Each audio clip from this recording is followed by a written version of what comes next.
Lagos Rail Mass Transit Red Line, and the introduction of 24-car train operations. And this is positioned as a major solution to traffic congestion there in the area from Agbado to Oyinbo.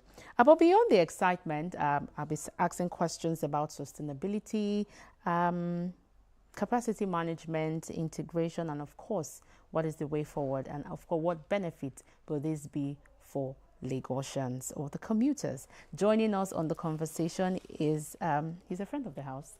He is Taiwo Olapade. He is a journalist and a social affairs analyst. You're welcome, sir. Thank you so much for having me. Okay, from your perspective now, I know this is sounds like a broken record. We keep asking this all the time. But when you look at the transformation that this Red Line project has brought to Lagos, and of course how it has impacted the lives of residents at this space that we are, what do you have to say? Thank you very much.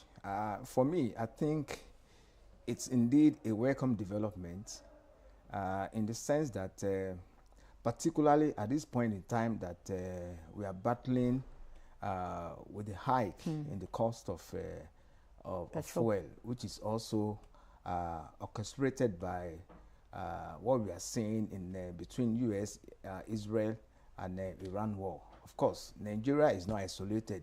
This is a global challenge, it's a global war. It now depends on the effect, the side effect on each countries of the world, each nation of the world. But our home case is somehow also very peculiar in the sense that we are an oil-producing nation.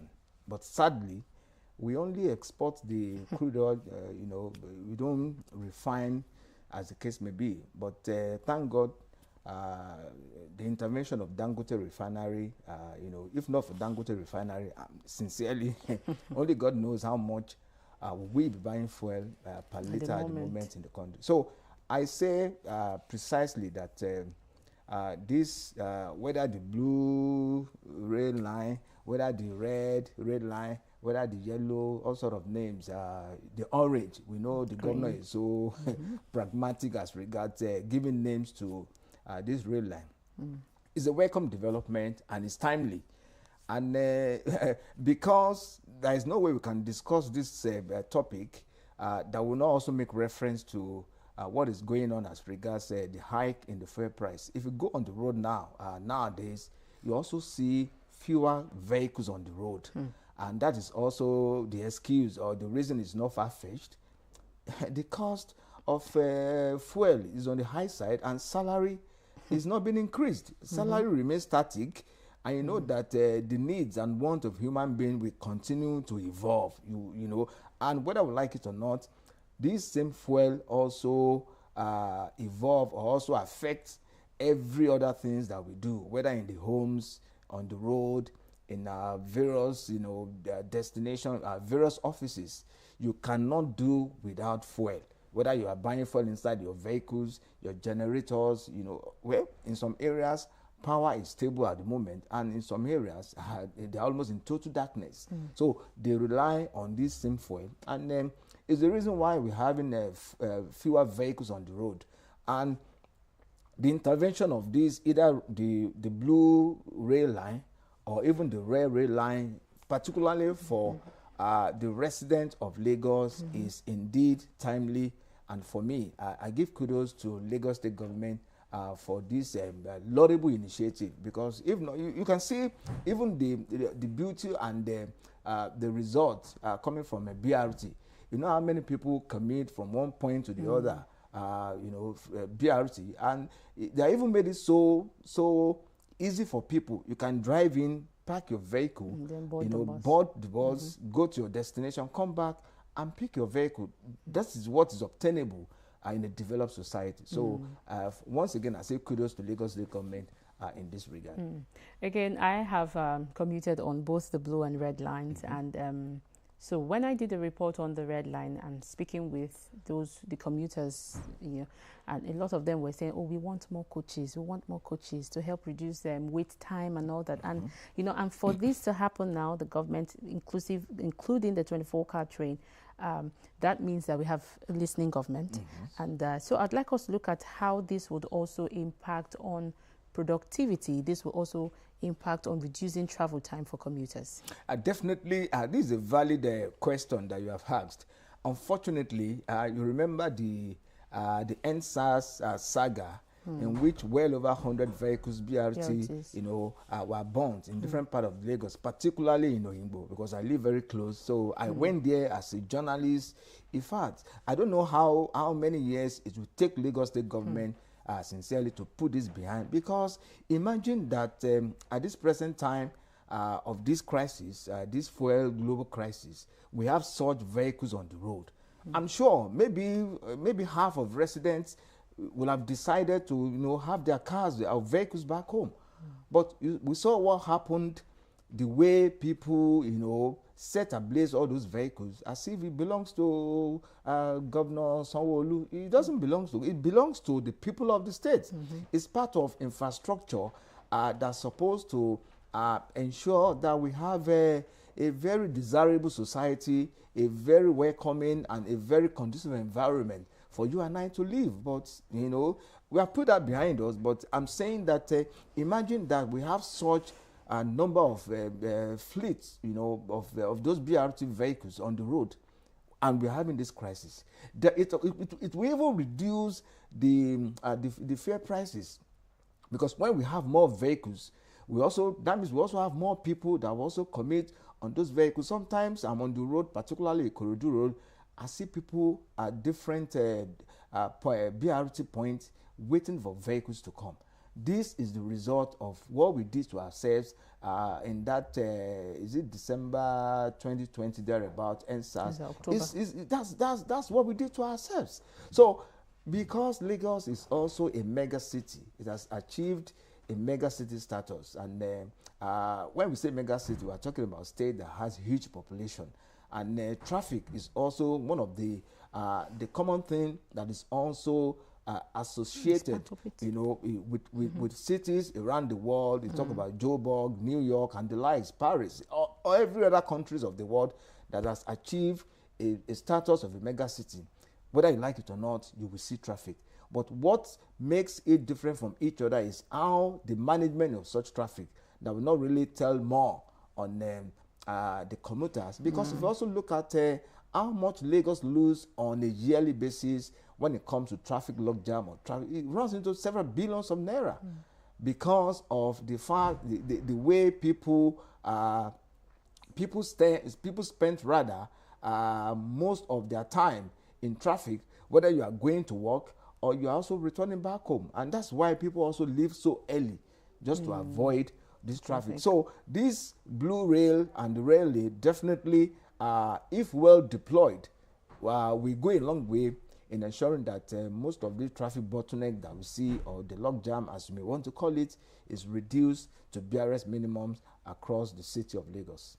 So with the inclusion of this new fleet now, let's look at the economic benefits and how that will also impact on the GDP of Lagos State. So definitely, just like I said earlier, it is expected that when these new fleets are also deployed, Lagosians will now have more opportunity to now take decisions to say, no, now that we have more vehicles, more convenient vehicles for me to get to my work, then I can say, let me put my car back home.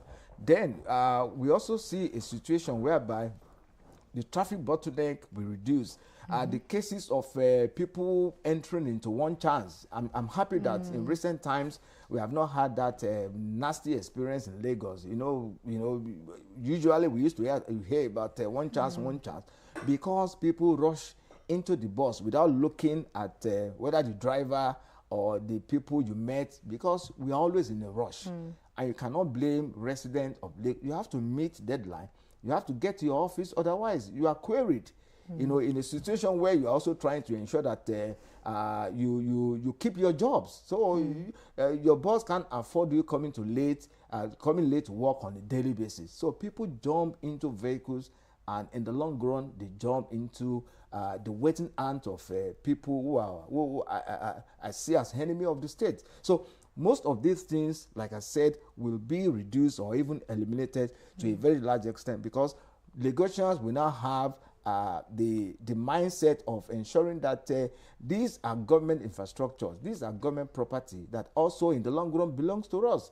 Is the reason why we have government. The essence is to make life desirable, make life worthy for us to live. And sincerely, I say kudos to Lagos State government for these laudable initiatives. And you've also talked about it being economically friendly, because again, if you go through the red line, you don't have to go through the excess T-fare from the public transport. It will be reduced compared, just like the BRT. Yeah. You can't compare somebody who is coming from Ikorodu down to Oyigbo or Yaba. The charge for BRT, I'm sure, is lesser than the regular commercial buses, whether you call it downfall or as the case may be. So it's part of the economic benefits. So I want us to look at the sustainability now of this project. On the side of the people, what are the responsibilities of the people, commuters who use these initiatives? Well, the bottom line is, just like I said earlier, and I still want to reiterate, Governor Sanwo-Olu will not commit on BRT or blue rail or red lane, except for symbolic display, that we are launching it, we are inaugurating it. These initiatives are meant for us as citizens of Lagos. So it behoves on us as citizens to also ensure that this infrastructure, we must see it as our own. When government initiate a policy or come with infrastructure, the very first thing for us as citizens is to see us as collaborative with government, in ensuring that we must see those infrastructure as our own. And that's why sometimes when some people are doing something that is wrong, whether they are breaking the ground or they are doing something, and people felt like it doesn't concern me because I'm not government. It concerns you, because in the long run, this what somebody is doing that you fail to also stop him or her, will in the long run also affect us. So that's more reason why we as citizens, our responsibility, government has done our own responsibility with the taxpayers' money to ensure that infrastructure are provided for us as citizens. So our own responsibility as citizens is to also ensure that we protect them. We ensure that it lasts longer for us, because by the time, I will still want to make reference to this, those vehicles that were burnt. I went there. I shed tears, for not just for Lagos, for this country, because I don't know how long it will take us to really sincerely put this behind us. You know how many buildings were touched. You know how many buildings were damaged. I remember there is this structure at Lagos Island for, is it paternity or whatever? It was almost about commissioned by the government. It was brought down, all in the name of protest. We know people have the right to protest, but protest must also be very peaceful. By the time protests turn to be violent, you don't expect the government to also look the other way around, no matter what. And that's why we have government. The constitutional responsibility of government is also to protect lives and property of the citizens. So I'm also appealing to us as citizens of Lagos. All this infrastructure are in the long run meant to serve us, meant to also deliver the dividends of democracy to us. That's the normal cliche, that the dividends of democracy. So we must ensure that we protect them, we guide them from people who may want to vandalize them, because nowadays you also see people deliberately, vandalizing government infrastructure, which some people sometimes look the other way around. So we must collectively see it as a collective responsibility in ensuring that any infrastructure that is located in our environment, we also protect, we police them so that they can last longer, particularly for our own benefit. I also want you to, still on sustainability and continuity, this present administration, by next year, a new administration will be coming. How important is continuity to sustain this project again? Because we can't say we have reached El Dorado, as some people will say. There is need for more work. Well, government is continuum, and whether we like it or not, particularly for a state like Lagos, since we return to the democratic rule in 1999, we have seen a systematic continuity in governance. Particularly, we have seen the same political party, though at the point there was this transformation from was it Alliance for Democracy then to the ACN and the likes now to APC. So we have seen a trajectory where we can just say the same son of the soil, the same people or the same people from the same government. So we have seen that continuity in that regard for Lagos. And if you look at the blueprint initiated then way back by now President Bola Ahmed Tinubu when he was governor of the state, it is the same blueprint that BRF, SAN, Governor Fashola took upon himself when he took over from the then governor, Bola Tinubu. And when Ambode also took over from Governor Fashola, we also saw a continuity in that regard. So I'm not surprised that so recently there were commissioning of projects. Some of the projects that were commissioned recently were also the projects that were handed over to Governor Sanwo-Olu when he became governor in 2020, 2023 thereabout, or in 2019 thereabout. So we have seen that deliberate attempt by government, because the beauty of it is you alone cannot do it. Even in 8 years, it is not expected that by the time you complete every other project, so that means there is no need for any further governor to come or any other president to come. You do your bit and you do an handing over to somebody who is also taking over from you, so that they can take the project, they can continue where you stopped. So we have seen that deliberate trajectory from Governor Tinubu, Fashola, Ambode, and now Governor Sanwo-Olu. Only God knows who comes in and take over from Governor Sanwo-Olu come 2027. All right. With increased capacity means increased responsibility. So I'd like you to talk on the part of safety and maintenance concerns now, so that people are assured that when they ride on this on the train, that they are safe. Well, sincerely, that area or that aspect, we may need to also improve on it. There is no part of the world, whether you like it or not, even in a developed society, that you don't see isolated security challenges, as the case may be. Even in US, virtually nearly every other day, they record gunshots. People enter the mall, schools, and fire shots at people, kill people, injure people. So. But I'm not encouraging such. But I'm just saying that there is no any society that is, we can say, completely isolated from security challenges, as the case may be. But narrowing it down to our country, I think in that area, it should be work in progress. We need to also improve upon that. And if you look at, particularly when BRT came in, BRT was a project of Governor Bola Tinubu then. But part of the continuity we talk about, it was towards the tail end of his administration. He didn't commission it. He allowed the incoming governor, Babatunde Fashola, to commission the project. It's part of the continuity we earlier spoke about in Lagos. So we need this, sincerely we lack maintenance culture.